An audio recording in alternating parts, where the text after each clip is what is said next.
It was sunset, and I was driving back to Kansas from California when I first saw Salt Air. It's an amusement park located at the end of a half-mile causeway out into the Great Salt Lake. The lake had receded, and the pavilion with its Moorish towers stood silhouetted against the red sky. I felt I had been transported into a different time and dimension. I couldn't believe what I was seeing. I stopped the car and walked out to the pavilion. The hair stood up on the back of my neck. The stark white of the salt beach and the strange dark quiet of the deserted buildings made it the spookiest location I had ever seen. I had been a director of industrial and educational films for 11 years, and when I got back to Lawrence, Kansas, I discussed Salt Air with my friend, co-worker, and writer, John Clifford. We agreed that with the Salt Air location and others we had locally, we just might be able to develop a script for a feature film. John wrote the script for Carnival of Souls in 3 weeks during off hours. I took the script to a businessman friend on a Friday evening, and by Monday morning he had raised $17,000. With deferred salaries totaling $13,000 for the writer, cinematographer, and director, we decided we could make the film on a total budget of $30,000. Bob Altman, also an industrial filmmaker at that time, had just completed a feature film, The Delinquents, in Kansas City, and we figured, if they can do it, we can do it. I took 3 weeks of vacation from my regular directing job, and our crew filmed Carnival of Souls in that time period for $16,400, leaving us $600 for a trip to New York to attempt to set up a distribution deal. Our production crew consisted of 6: director, assistant director, cinematographer, sound man, and 2 students from Kansas University. We used black and white film, and we were naive enough to hope for the look of a Bergman film and the feel of a Cocteau. We wanted a special look in Mary Henry, the lead character in Carnival of Souls. Sidney Berger, who was to play the part of John Linden in the film, was a graduate student in theater at Kansas University and was planning a trip to New York. It was agreed that he would cast the lead for us since we didn't have funds for making the trip ourselves. He contacted an agent and ended up selecting Candace Hilligoss, who at that time was an acting student along with Marilyn Monroe and Roy Scheider in Lee Strasberg's acting class. When Candace got off the plane in Kansas City, I thought Sidney Berger had done us in. She looked and dressed like a flower child of the 60s, and she was very quiet and projected zilch. All that night I agonized over how I was to tell her she wasn't right for the part. But the next morning, she was to read for us, and when she came in, her hair and features sparkled. She projected coolness and confusion. She was an actress, and she was Mary Henry. This is the scene where the car goes through the bridge after the drag race with the boys. In arranging to do the bridge scene, I talked to 2 counties here in Kansas, Douglas and Jefferson County. Douglas County agreed that, yes, they would let me use the bridge if I could get Jefferson's permission. So I went to Jefferson County and said Douglas had agreed. Would they agree? They said yes, and as a result, we got to film. The only contingent being that we had to get the car that went into the river back out, and also we had to pay for repairs to the bridge. We were very fortunate. The first time we filmed the scene of going through the bridge, everything worked fine. The car went into the river. We retrieved the car, the first attempt that was made to hook it. In a matter of a half hour after the scene, the car was back out of the river. An interesting point there, when they hauled the car off with the wrecker, the sound man went over and took 2 of the mannequins that were in the car and put their heads out the back of the trunk, and I've often wondered what motorists thought of the car driving down the highway with 2 heads sticking out of the tail. When we left, they were repairing the bridge, and I could see signs there were 6 by 12 timbers, that sort of thing, to be replaced, and I could see that there might be a considerable bill. When I did receive the bill from the county, it was for $12.50. However, I did go back a few days later to look, and at that time I noticed that I had not seen before a 6-inch gas line that ran parallel all the way along the bridge. If the car, when it went over, had hooked or come back 6 inches or so under the bridge, it would have hooked that gas line, and we would really have had trouble. Are you all right? How'd you get out? Yeah, put this on. We better get you back to town. What about the other girls? I don't remember.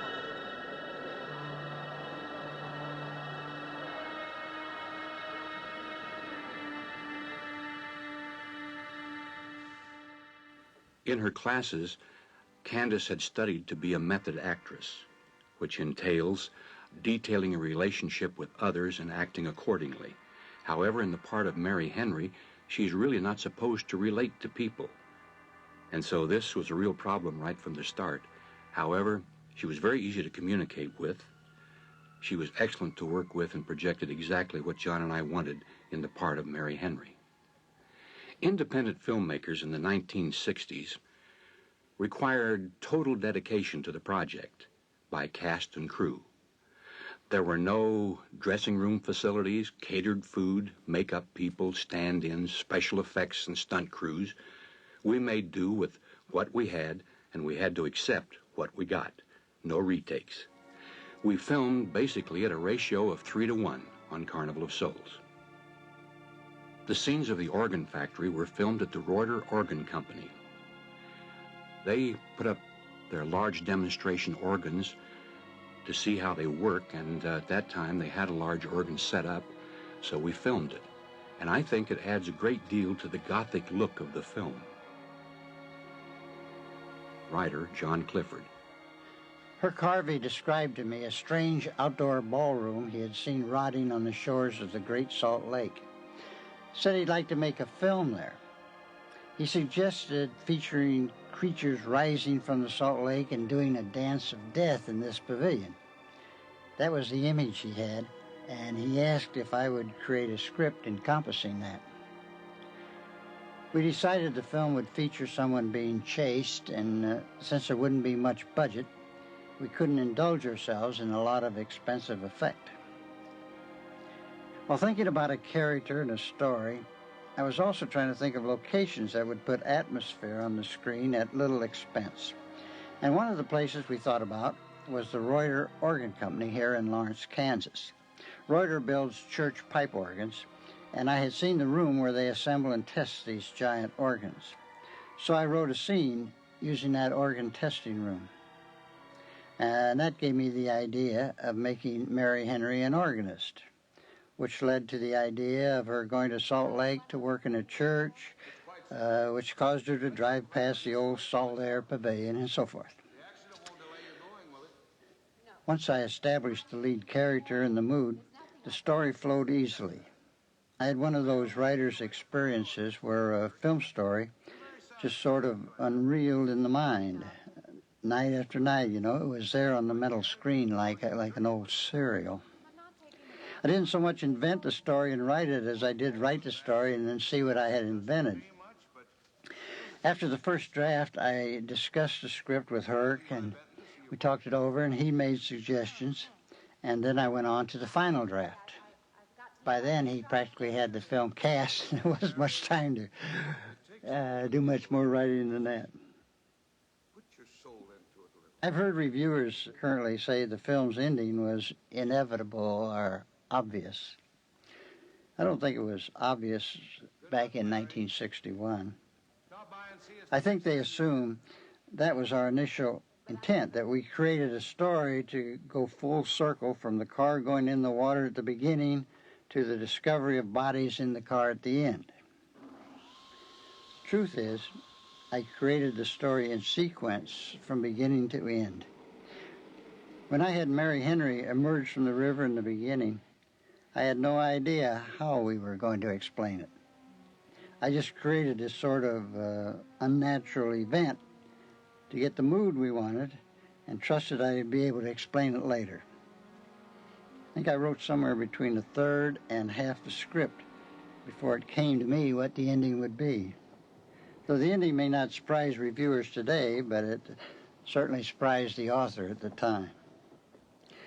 I didn't outline the story ahead of time, so a number of ideas that sprang to mind surprised me. Some of the things Herk improvised while directing the film were also surprises. So I know for the original audience, there were plenty of unexpected things. People have asked, why is Carnival of Souls still around playing theaters 30 years after it was made, when hundreds or even thousands of other low-budget black and white films have been long forgotten? Maybe I don't know, but I think it has something to do with the fact that we didn't try to copy anyone else's past successes or anything of the kind. We both felt confident in our creativeness and free to engage the audience in our own ways. Especially considering the low budget, there are some remarkable things in Carnival of Souls as far as the direction and cinematography and so forth. I don't know all the director's secrets, but I do know I have a writer's secret in Carnival, one that helps make the film hard to forget after you leave the theater. It's hard to talk about thoughts and decisions made long ago. I told Herk people want to know what we were thinking about 30 years ago, and they're talking to two guys who can hardly remember what they did last week.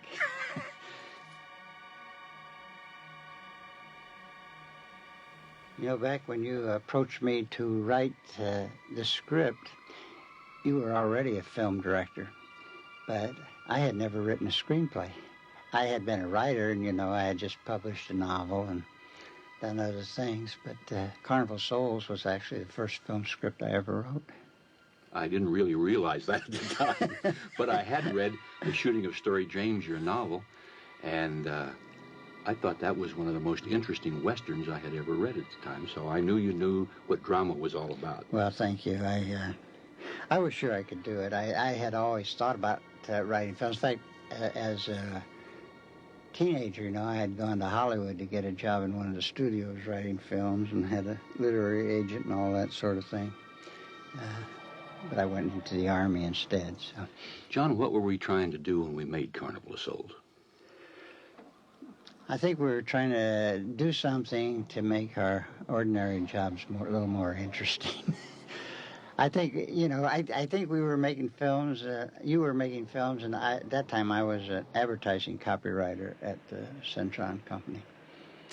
And I think we were doing too many things to please other people. We wanted to do something to please ourselves. Did we? I think we did. I think so, too. Some of the comments that have been made about Carnival of Souls that have added dimension to the concept of Carnival about, is Mary Poltergeist, or is she, did she really come back and live, or was this all imagination? What actually occurred when she went in the river and came out? Mm-hmm. I hate to admit to people that I don't know the answers to these things. I think the wonderful thing about it is that people can supply their own interpretations. Well, you know, when I was directing it, I came up against this, you know, just in talking to Mary Henry about her part. Candace was asking, you know, really, what am I? Am I alive, or what am I? And at the time, I simply said, in your own mind, you are. Because I think she goes straight forward as though she doesn't know how it happened. Yes. But she is alive. She would but have now, to do in what that. plane she's alive, who knows? The thing about it is that a writer can explain anything. I mean, if you think about it, you can think up an explanation for it.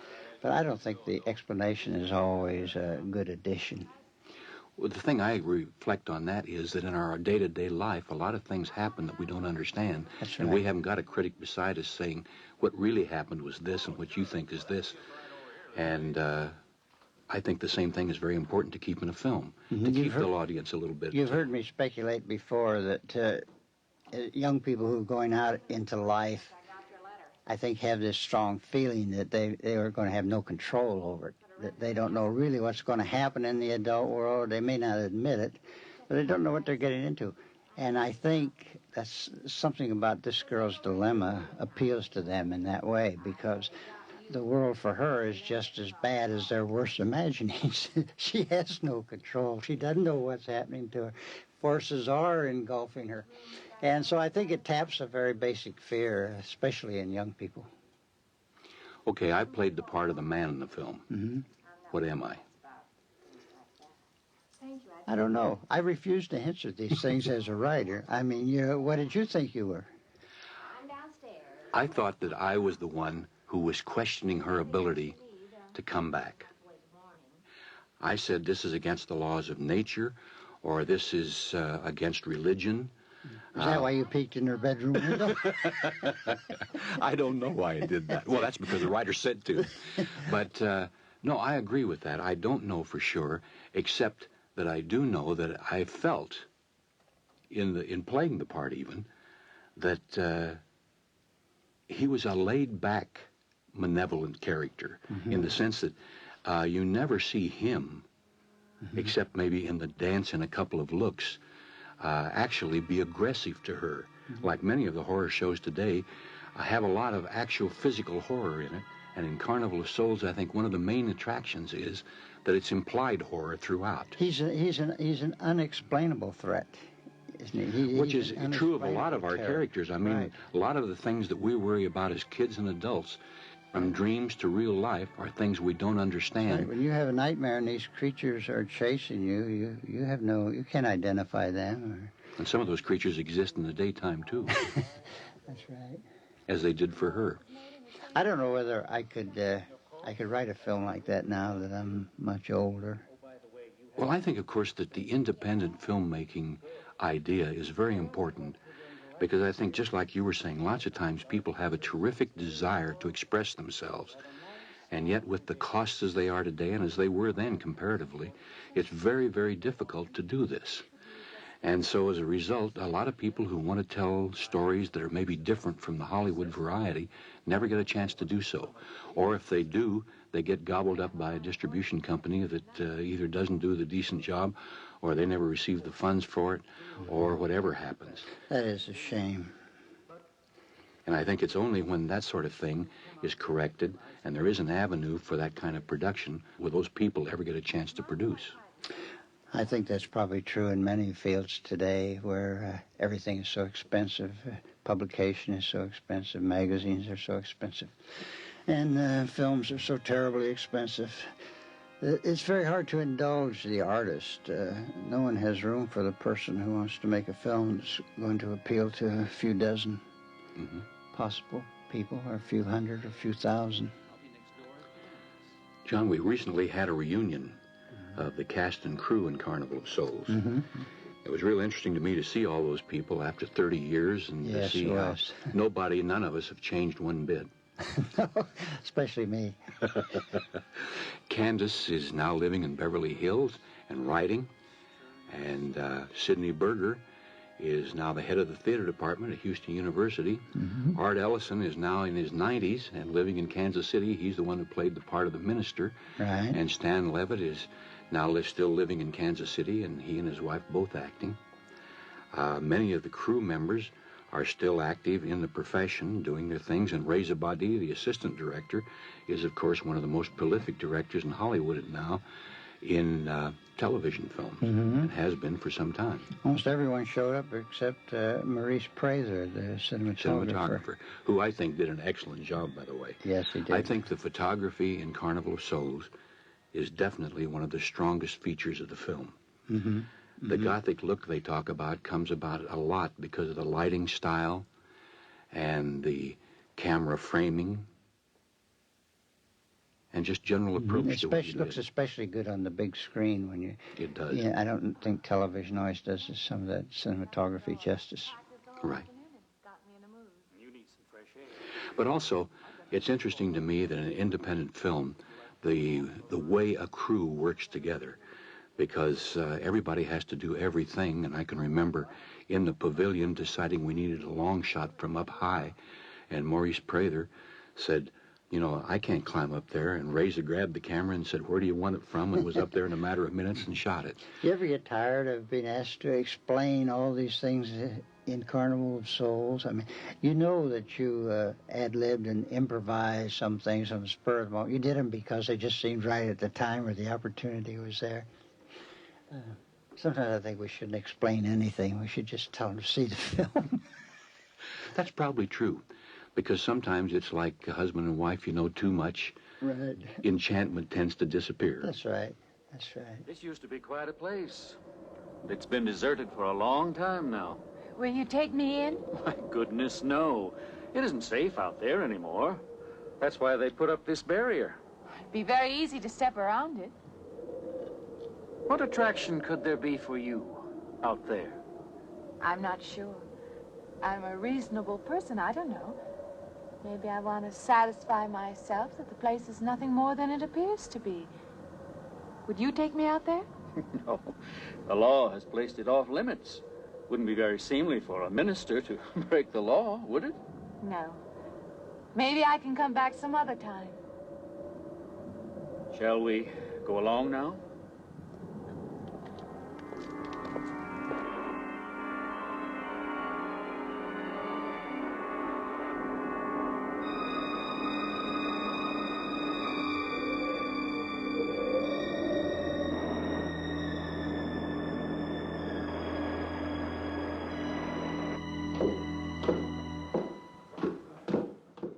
Francis Feast, who plays the rooming house owner, had been the lead character in the summer production in New York City of Harvey.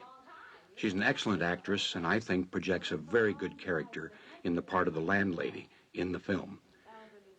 Art Ellison, the minister, and Stan Levitt, the doctor, are both commercial actors in Kansas City. In the film we have between 150 and 200 extras, and those people are picked up at location and in locations wherever we may happen to be. We started our production in Lawrence, Kansas, in the rooming house where we had the scenes between Mary Henry and John Linden. Our first day of shooting started at 2 p.m. in the afternoon and ended the next morning at 8 a.m. During that time, we shot the bathroom scenes, the bedroom scenes, the hall scenes. I remember during the time that we were filming the bathroom scenes, I wondered if I should get a shot of Candace Hilligoss in the nude to go along with, at that time, what some distributors might want. I didn't do it because I thought it was unnecessary to the show. Later on, when I did get a distributor, one of the first questions he asked was, "Do you have any nude scenes of Mary Henry in the bathtub?"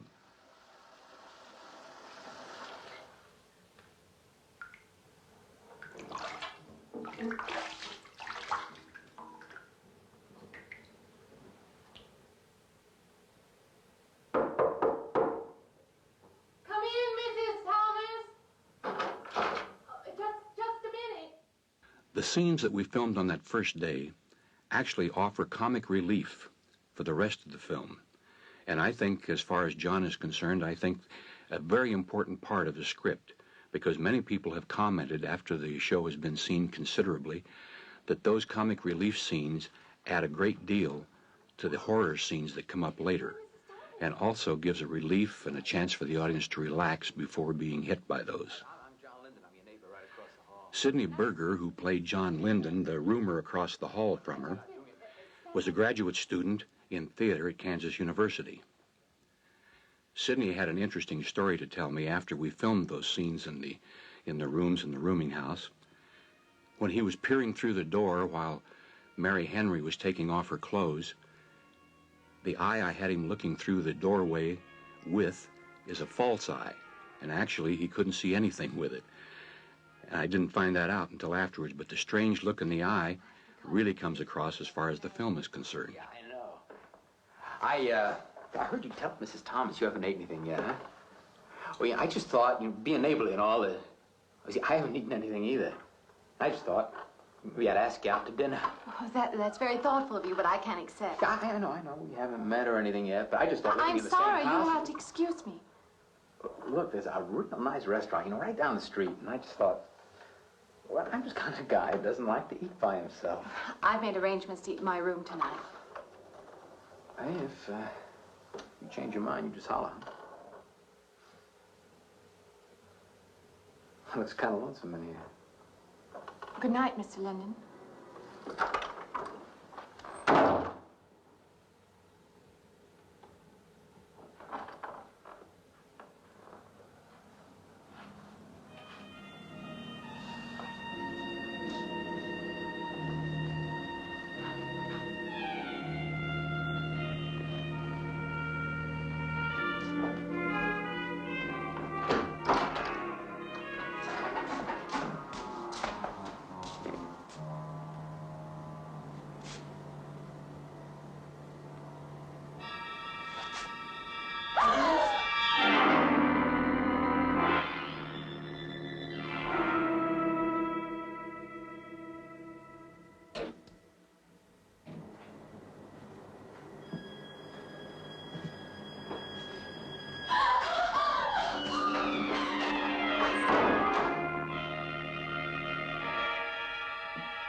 Miss Henry?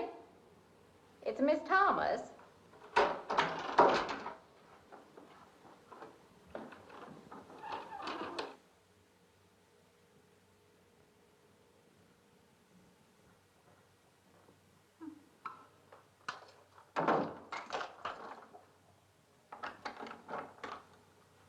Who's the man in the hall? Man? Oh, you must mean Mr. Linden. He has the room across the hall. No, I mean the other one. There is no other. Me and you and Mr. Linden. Us three is all there is in this house. But you must have passed him out there. You're needing this food. Going without eating makes you jumpy sometimes. Maybe you heard the boards pop or something. These old houses creak worse than my knees. I didn't hear him, Mrs. Thomas. I saw him. Now, don't talk that way. I don't sleep so good as it is. It's these old houses. They're big enough so that you could hide a man in every corner. You just gotta not let your imagination run away with you. Are you going out there? Well, of course.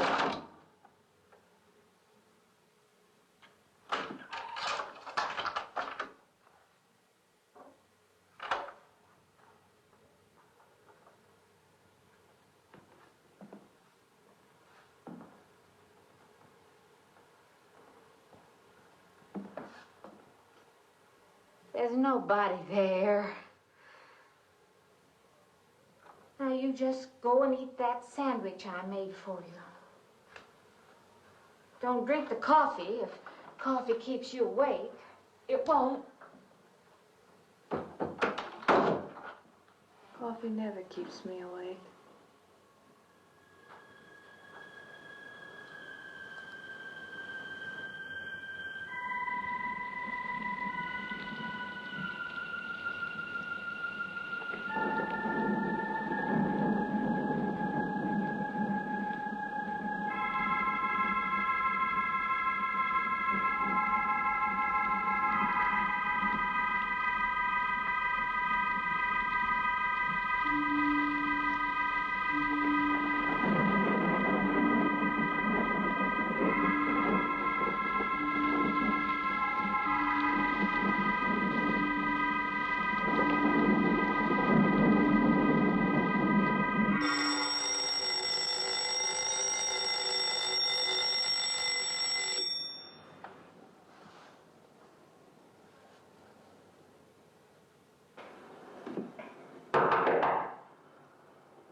Well, good morning. I heard your alarm. I knew you'd be up. Guess what I got? I can't imagine. Just what it takes to start the day off right. I make it in my room. You know, it saves me having to go out and get dressed up. I guess I had to get dressed to come over here anyway. Oh, it looks just like what I need. Well, and 2 cups of coffee coming up. Say,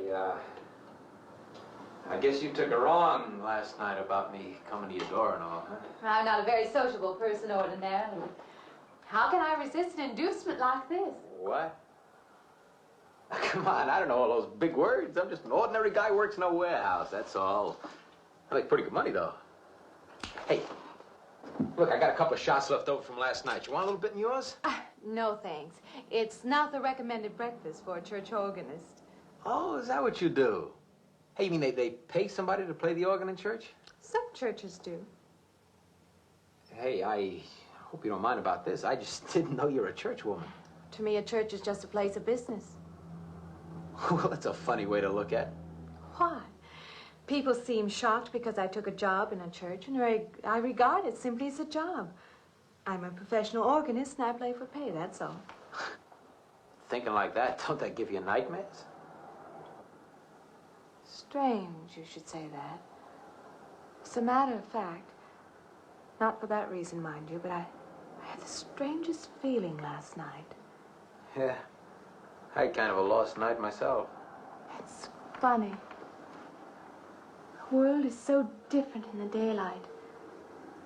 But in the dark, your fantasies get so out of hand. But in the daylight, everything falls back into place again. Let's have no more nights.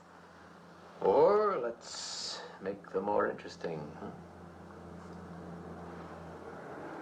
Say, how'd you get to be a church organist? I studied it in college. I could have gone to college. Yeah, I used to play pretty good football, but they wanted me to take a lot of classes and things, you know? Well, they're that way. Well, I'm just as smart as the next guy. Yeah, but I just didn't dig what they were teaching in school, you know? And the thing I hated most was principal products. Principal products? Yeah, you know, like the principal products of Brazil are... coffee, beans, snake oil, you know, like that. Yeah.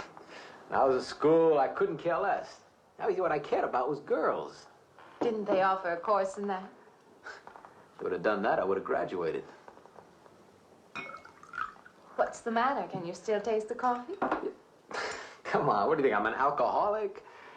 Look, I just like to start the day off in a good mood, that's all. You must be hilarious by noon.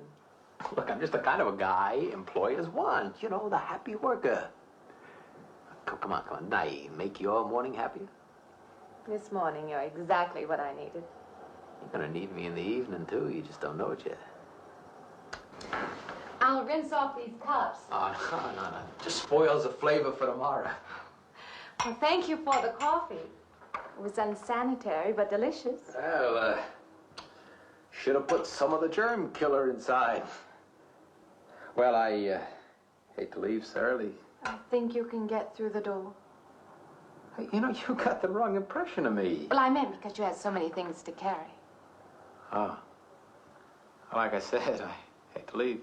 Well, it's been a pleasure, Mr. Linden, but I'm sure you have to get to work. Oh, don't you? No, I have the whole day free for shopping.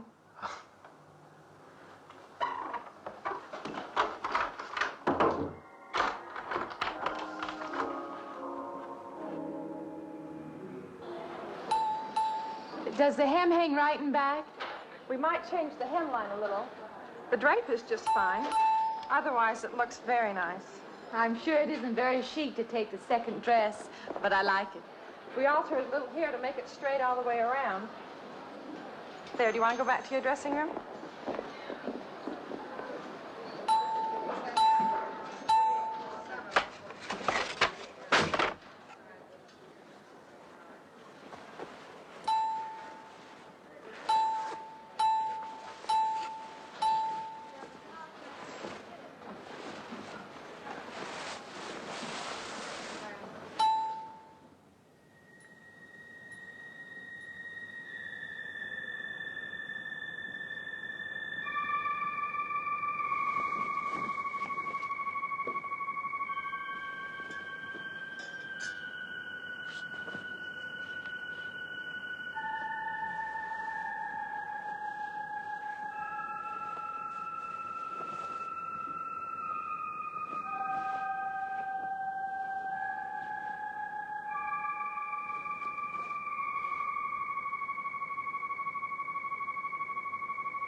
The scenes we filmed in the department store in Salt Lake City were grab scenes.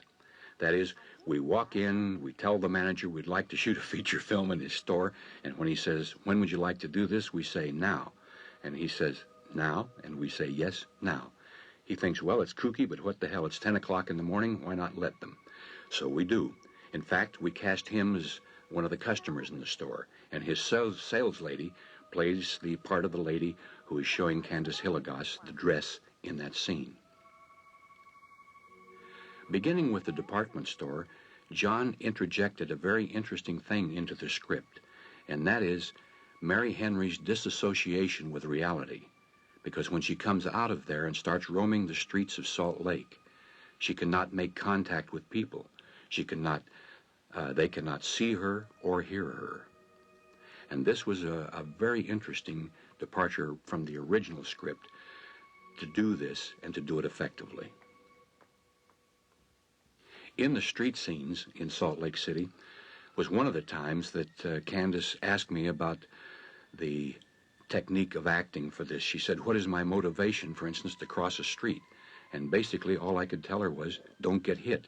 Because what we wanted to do it was during rush hour when she had to go across and actually dodge cars. We had no stunt man. It wasn't set up. She just had to do it.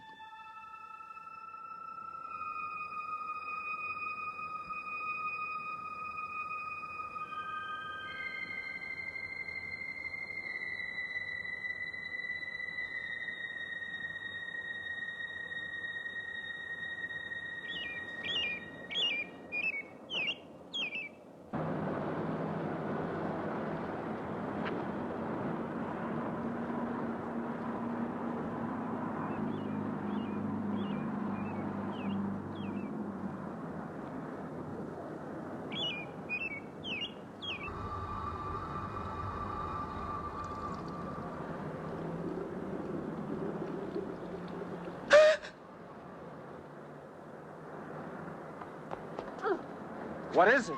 That man. I didn't mean any harm. I just stopped to get a drink. No. No. It was that man. That man. There was someone else there. That strange man was there. Now look, you've had a fright. Hysteria won't solve anything. Now control yourself. Look, I'm Dr. Samuels. My office is right across the street there. You've had a shock. If you would like my assistance, I'll be glad to offer it. Thank you. Could I come with you now? Certainly. I'll take her over to my office. We'll see that she's all right.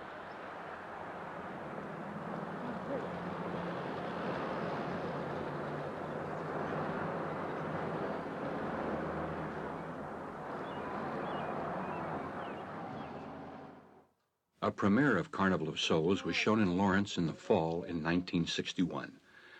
The audience reaction was mixed. The Bergman look and the Cocteau feel seemed a little far out for the time and place.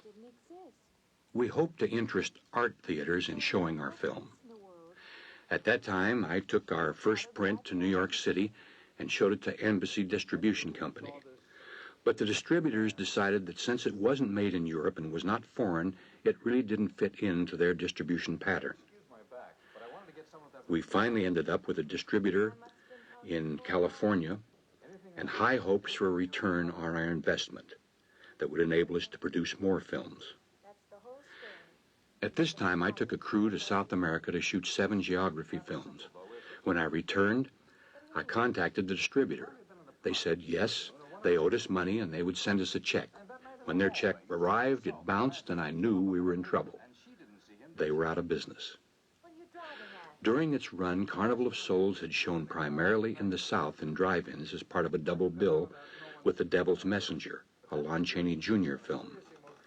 Making the film had been very exciting. Distributing the film had been agonizing. We bowed our heads and went back to our regular filmmaking activities. But apparently, Carnival of Souls had affected more people than we thought during its short run. We started getting letters, usually from young people who wanted to know more about its production. Then extensive articles about the film were published in Cinefantastic magazine and David Zinman's book, 50 Grand Movies of the 1960s and 1970s. It was becoming a cult classic. It seemed to be gaining momentum, and we were contacted by an Eastern distribution company about a re-release of Carnival of Souls. This year, Carnival has appeared in film festivals in Dallas, Boston, Denver, New York, Olympia, Washington, and Munich, Germany. And now, after all these years, it is getting the showing in art houses that we originally wanted. As a result of its re-release, there have been articles in the New Yorker. It's been talked about on Entertainment Tonight, reviewed by Siskel and Ebert, one up, one down. It's been reviewed throughout the country. And the film critics have added dimension to the film that John and I did not intend. However, all of this interest does a great deal to let John and me know that we did something back then that at least had the dimension and the possibility of creating a variety of interest. I'm being clumsy at all this, but I am suggesting that perhaps this figure represents a guilt feeling. Oh, that's ridiculous. Maybe. Frankly, I don't know. Well, I know one thing. My imagination is playing tricks on me. I'm going to put a stop to it. You're a very strong-willed person, aren't you? I survived, if that's what you mean. That old pavilion out by the lake. Somehow you associate it with all this, don't you? I could go out there. I could put an end to that, too. I could go out Now, there. don't be hasty. If it is all my imagination, I could put a stop to it. Maybe, but at least someone should be with you. Now, I can't As you possibly say, get away Doctor, now. I'm a person of strong will. And the time to go out there is now. And if I have to, I can go alone.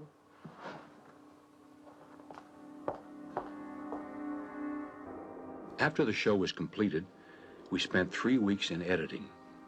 And this was after hours again with my regular job. The sound effects that you see on the film, and that sometimes tend to be a little out of sync, the sound effects of her walking around, were done on a piece of plywood with a couple of high-heeled shoes and attempting to do it in sync with the picture. Obviously, it wasn't that close to being in sync, but at that time we were that close to budget, and I decided that's that, and away we went. The only thing today people have asked me, would you change that and make it realistic? And I say no, because throughout all the years that Carnival of Souls has been seen by the audiences it's been seen by, part of its attractiveness is the amateurishness of some of the aspects of the film, and that probably being one of the most amateurish.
Say, I don't want to get turned down again.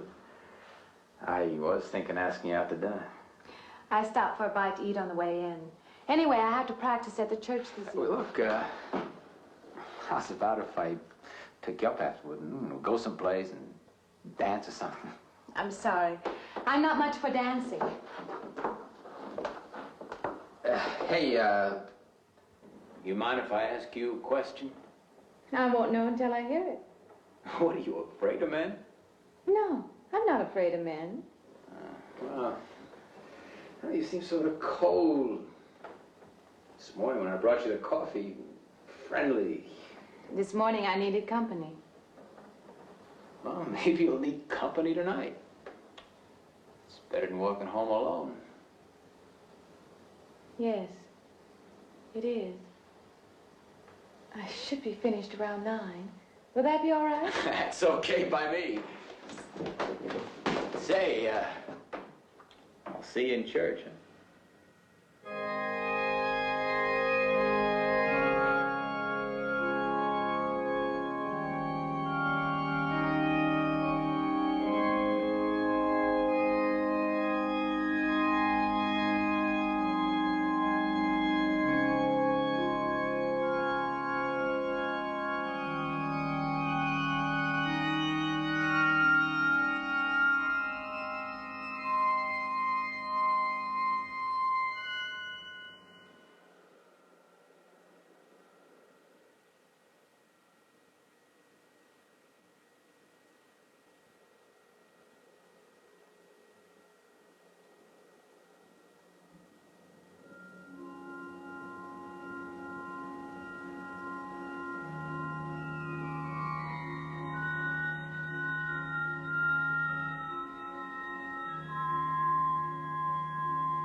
Profane, sacrilege.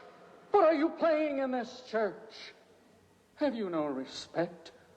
Do you feel no reverence? And I feel sorry for you and your lack of soul.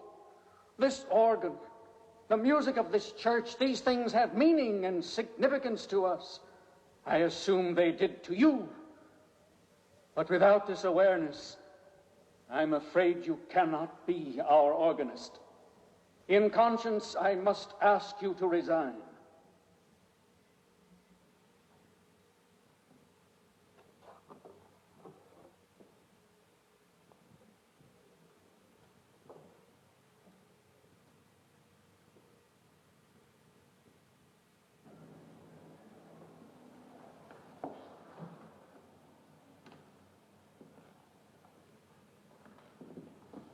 That does not mean that I am abandoning you, nor should you turn your back on the church. There is help here, and I urge you to accept it.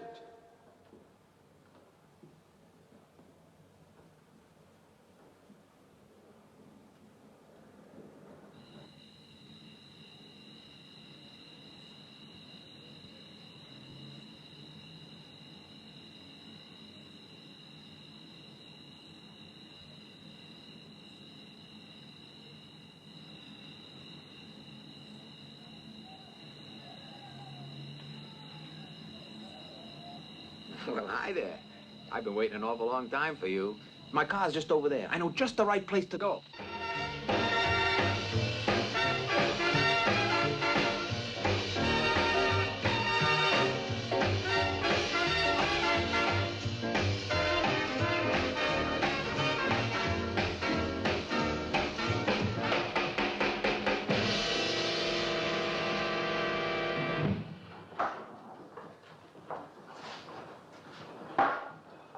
What's the matter? Don't you drink either? Not really. Not really. How else is there if you don't drink really? Answer me that. Now, me, I not only drink really, I really drink.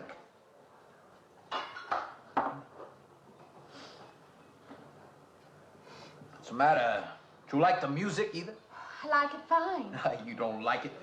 You don't like to dance, and you don't like to drink. You don't like for a man to hold you close. That's it, isn't it?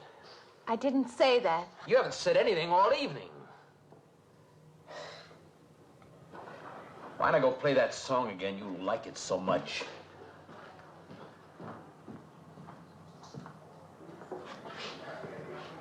Hey, Johnny, who's the doll? Nobody you know, chicken. Oh, come on now. You've been holding out on me. That's not the kind of pig you usually drag around. Hey, you quit licking your chops. She's out of your class. You want to bet?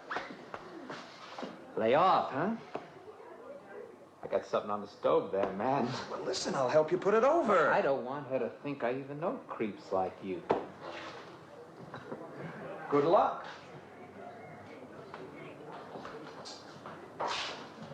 Meet someone you know? Yeah. He's a college fella. He told me about this girl who's been wanting to meet me. Wanted me to meet her. What'd you tell him? I said, how could I? You're my date, you know.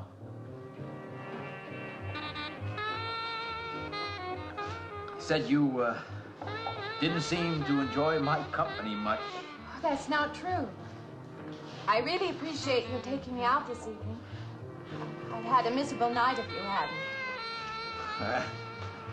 Forget it. Come on, here. Join the party. Drink up.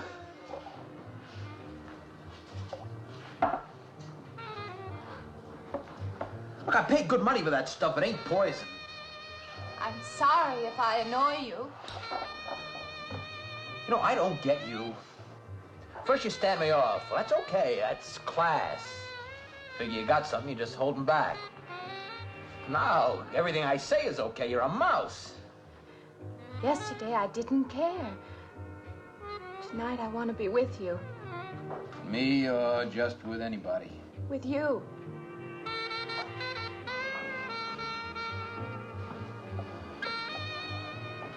Why don't you thaw out, But maybe you want to be alone, huh? I'll leave you alone if that's what you want.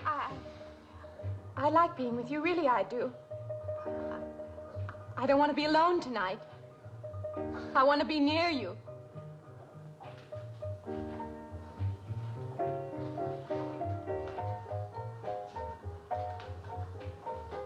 You mean that? Yes.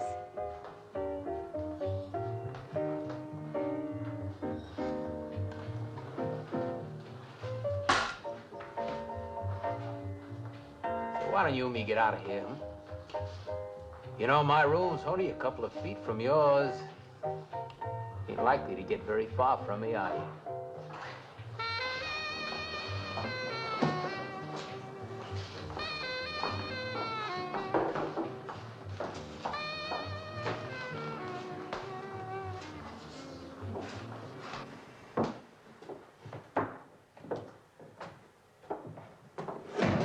No, geez. We'll wake Mrs. Thomas. That old girl is in the back of the house. She won't hear nothing.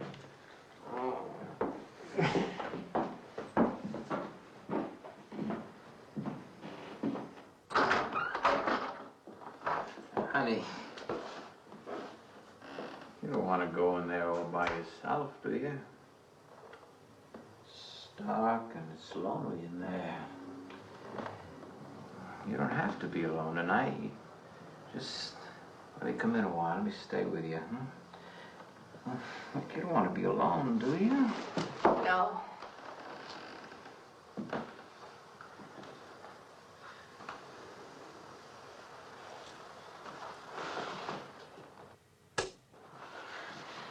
I'm sorry. Look, honey. You asked me in, you dislike me a little, huh?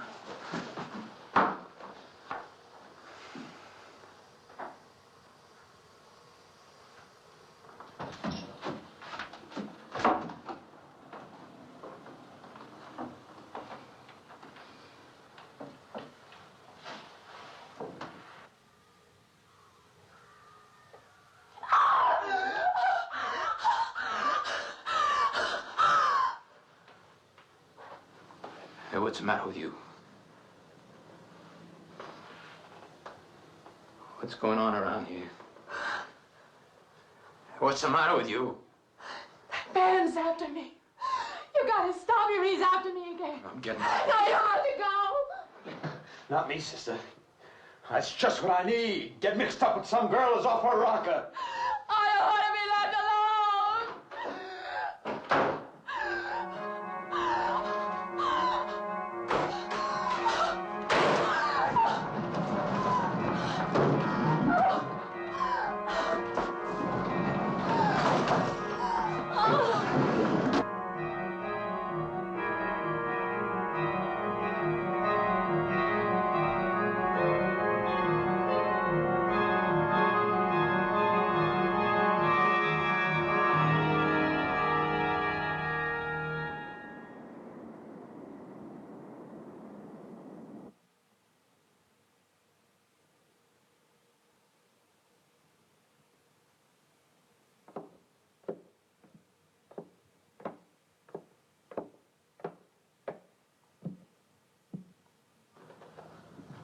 What'd you find out, Doctor? Not very much, I'm afraid. I'm sure glad you just happened around. I was gonna call somebody, but I was afraid I'd have to pay the bill. I came on purpose. I've been thinking about her ever since she left my office yesterday. What's she been up to? Only the devil knows that. I heard her moving things all around that room all night. Never heard such goings on. And she wouldn't let me in her room this morning. She's a strange one. She absolutely refuses my help. I can't say that I blame her. There's something about her that completely baffles me. I've urged her to call upon me if she feels she needs help, and I hope she will. I can't let her stay in this house. You won't have to worry about that. She's determined to leave the city, and she wants to get away as soon as possible. I hope she does leave. I hope she can.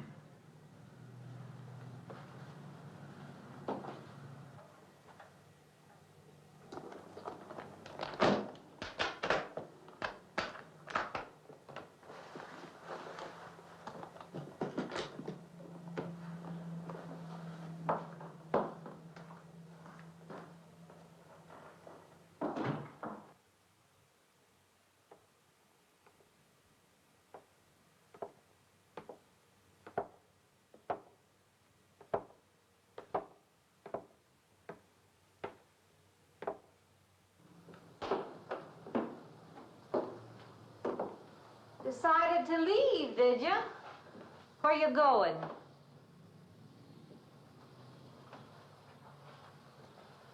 I can't refund none of your week's rent when you go off like that.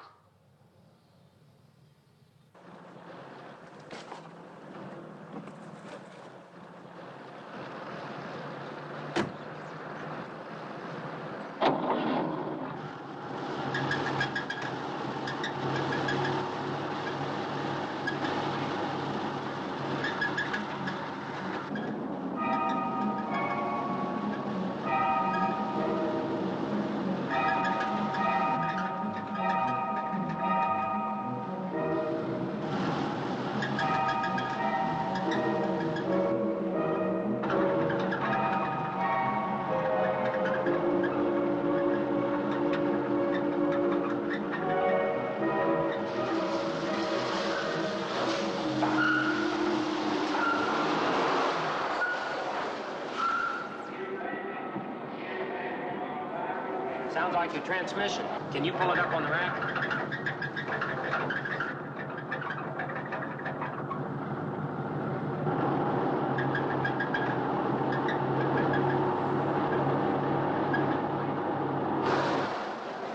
Okay, fine. Will it take long? Well, I have to check it first. Would you like to get out? May I just sit here? Sure. Suit yourself.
When is the next eastbound bus? When does the next bus leave? I must get on it.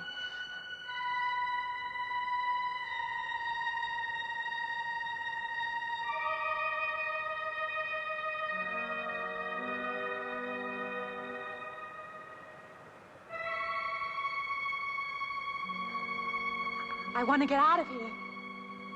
I want to get away from here.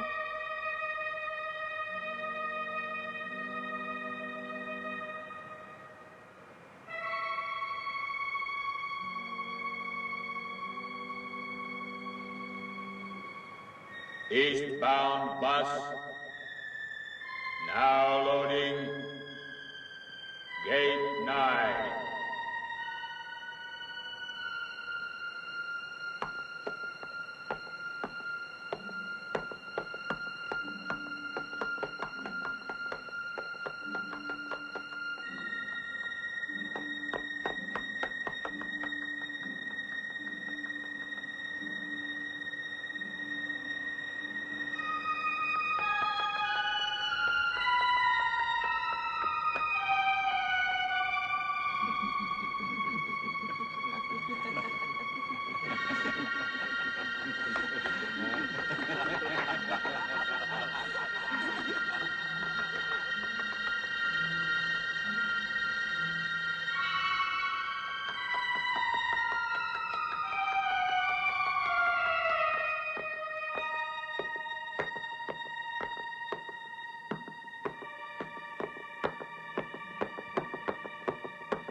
Wait.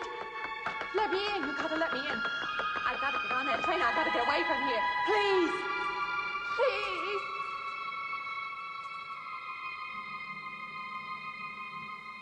You hear me. You can hear me.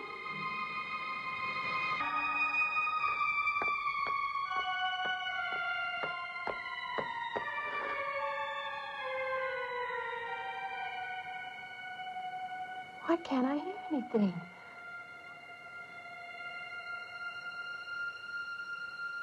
Will you help me? I need your help.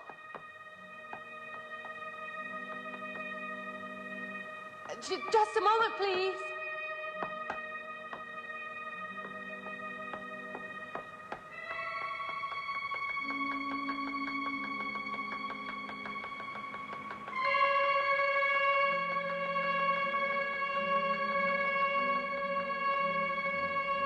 Why can't anybody hear me?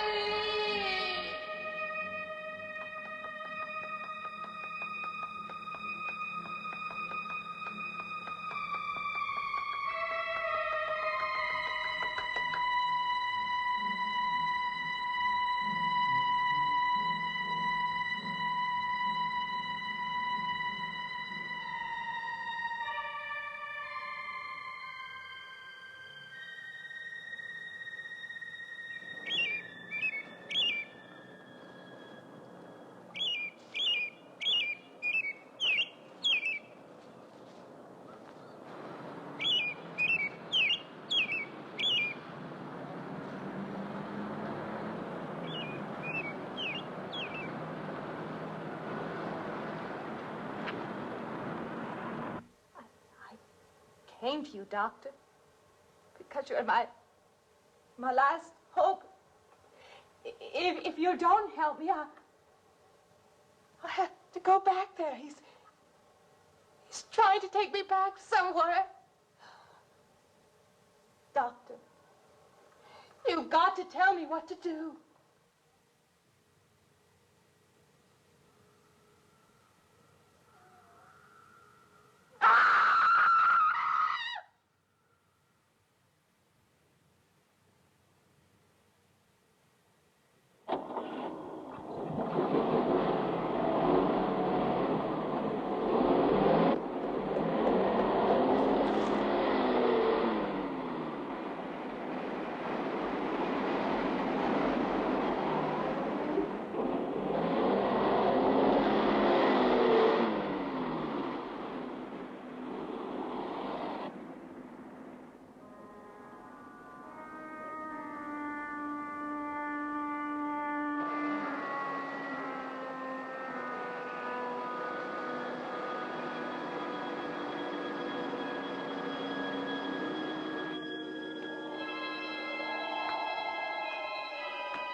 After filming locations in Lawrence for about a week and a half, we went to Salt Lake.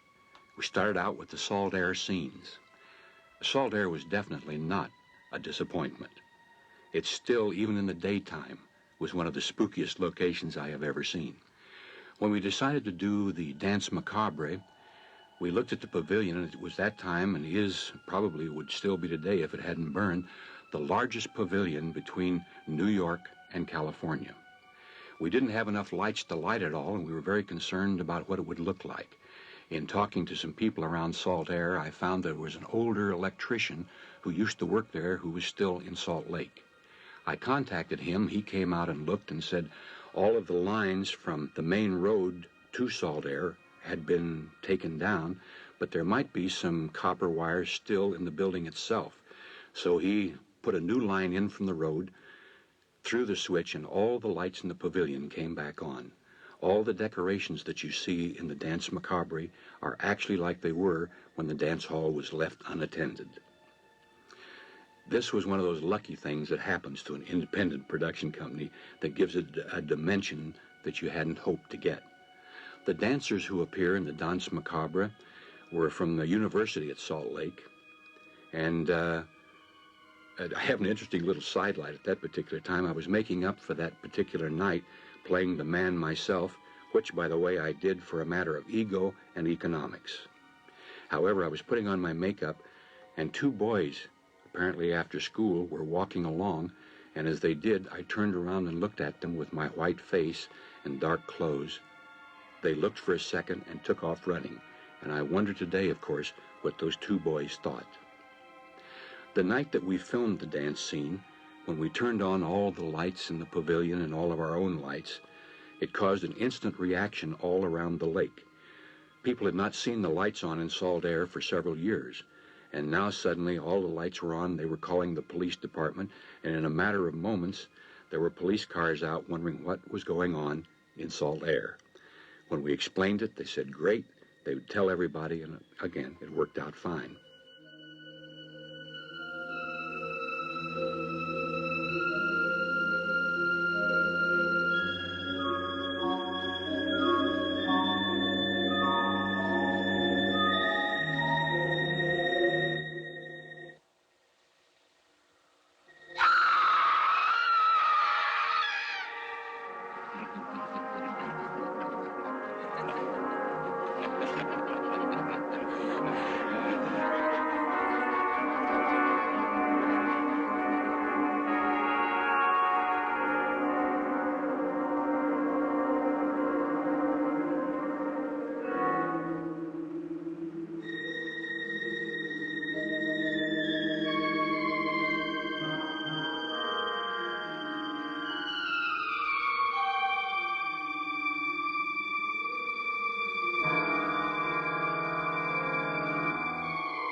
The car's still over there, and then the footprints leading up to here.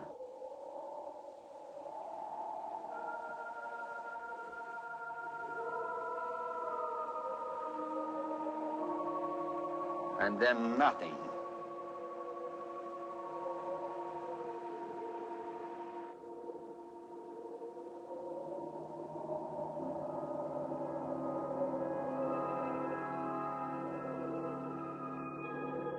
Following the shooting in Salt Lake, we returned to Lawrence for the final scenes of the show, which takes place in the river. This is the scene where Candace's car is pulled up for the final scene of the show. By the time we got back, it was late September, and the water is very, very cold in the Car River at that time of year. Candace was not too anxious to get into the car in the first place. The other two girls, being aspiring actresses, said sure they'd do it, and were in a matter of minutes. Finally, I had to drag Candace into the car, pull her down into the water, and leave her, hoping she'd stay. She did long enough for us to get the scenes, although I think the officer who was watching us film at the time had to leave because he figured he was either going to have to arrest me for maltreatment of an actress or leave, and I'm thankful that he left. Cut.